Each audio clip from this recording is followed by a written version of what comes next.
বাংলাদেশের রাজনীতিতে আবারও উত্তপ্ত পরিস্থিতি বিরাজ করছে। রাজধানী ঢাকা সহ সারা দেশে একের পর এক সংঘর্ষ, ধাওয়া পাল্টা ধাওয়া, এমনকি গণধোলাইয়ের ঘটনাও ঘটছে।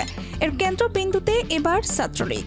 গত কয়েক দিনে দেখা গেছে বিভিন্ন এলাকায় সাধারণ মানুষ ক্ষোভে ফেটে পড়েছে। আমি আওয়ামী লীগের মিছিল করছিলাম, সকালবেলা 500 টাকা দিচ্ছিল আমাদের 500 টাকা।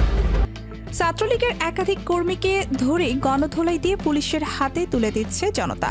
আগে আওয়ামী লীগের নাম নেওয়া যেত না, তাদের এখন 10টা লোক পাওয়া যায় না, বস্তি থেকে ভাড়া করে এনে এইভাবে সাপোর্ট করার চেষ্টা করে। প্রত্যক্ষদর্শীরা বলছেন এদের কেউ কেউ নাশকতা ও উস্কানিমূলক কর্মকাণ্ডে জড়িত ছিল। তবে আওয়ামী লীগের পক্ষ থেকে দাবি করা হচ্ছে এগুলো সবই একটি ষড়যন্ত্রের অংশ। বিএনপি জামায়াত চক্র সরকার বিরোধী আন্দোলনের নামে দেশে অস্থিতিশীল পরিস্থিতি তৈরির চেষ্টা করছে। এদিকে আরও বিস্ময়কর অভিযোগ সামনে এসেছে।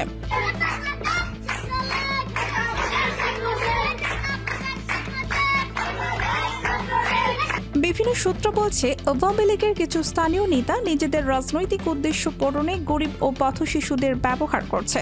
তাদের হাতে প্ল্যাকার্ড তুলে দিয়ে রাজনৈতিক নাটক সাজানো হচ্ছে। বলা হচ্ছে স্লোগান দিতে, পতাকা নাড়াতে, এমনকি কিছু জায়গায় নাশকতার দৃশ্য তৈরি করে ভিডিও ধারণ করা হচ্ছে, যাতে তা সামাজিক যোগাযোগ মাধ্যমে ছড়িয়ে জনগণকে বিভ্রান্ত করা যায়। বিশ্লেষকদের ভাষায় এ যেন রাজনীতির অমানবিক ও অনৈতিক চেহারা। এর মধ্যে ধানমন্ডিতে ঘটে গেছে এক বিব্রতকর ও লজ্জাজনক ঘটনা।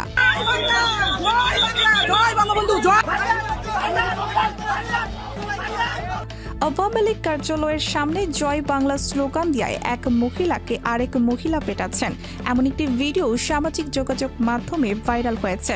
ভিডিওতে দেখা যায় দুজনের মধ্যে প্রথমে কথা কাটাকাটি, এরপর হাতাহাতি। আশেপাশের লোকজন থামানোর চেষ্টা করলেও পরিস্থিতি নিয়ন্ত্রণে আসে না। পরে পুলিশ ঘটনাস্থলে গিয়ে দুই পক্ষকেই থানায় নিয়ে যায়। পুলিশের দাবি তারা কেবল পরিস্থিতি শান্ত রাখতে চেয়েছিল। অন্যদিকে আওয়ামী লীগের ঘোষিত ঢাকা লকডাউন কর্মসূচিকে ঘিরে রাজধানীবাসীর মধ্যে ছড়িয়ে পড়েছে অজানা আতঙ্ক। অফিসগামী মানুষ, দোকানদার, শ্রমজীবী, এমনকি শিক্ষার্থীরাও চিন্তিত। কর্মসূচির কারণে তাদের দৈনন্দিন জীবন হুমকির মুখে পড়তে পারে। অনেক জায়গায় গণপরিবহন সংকট দেখা দিয়েছে। রাস্তায় পুলিশি টহল ও চেকপোস্ট বসানো হয়েছে। আর তার ফলে সৃষ্টি হয়েছে চরম ভোগান্তি ও অস্বস্তিকর পরিবেশ। নগরবাসী বলছে রাজনীতিবিদদের দ্বন্দ্বে ভুগছে সাধারণ মানুষ। রাজনৈতিক বিশ্লেষকরা বলছেন দেশের রাজনীতি এখন এমন এক পর্যায়ে এসে দাঁড়িয়েছে যেখানে জনগণ আর কোনো পক্ষের প্রতি পূর্ণ আস্থা রাখতে পারছে না। একদিকে দুর্নীতি, অন্যদিকে ক্ষমতার লড়াই, সব মিলিয়ে জনমানুষের মনে তৈরি হয়েছে ক্ষোভ ও হতাশা। অনেকেই আশঙ্কা করছেন এই অবস্থা অব্যাহত থাকলে দেশ এক নতুন অনিশ্চয়তার দিকে এগিয়ে যাবে। অন্যদিকে তরুণ প্রজন্ম বলছে তারা আর নীরব থাকবে না।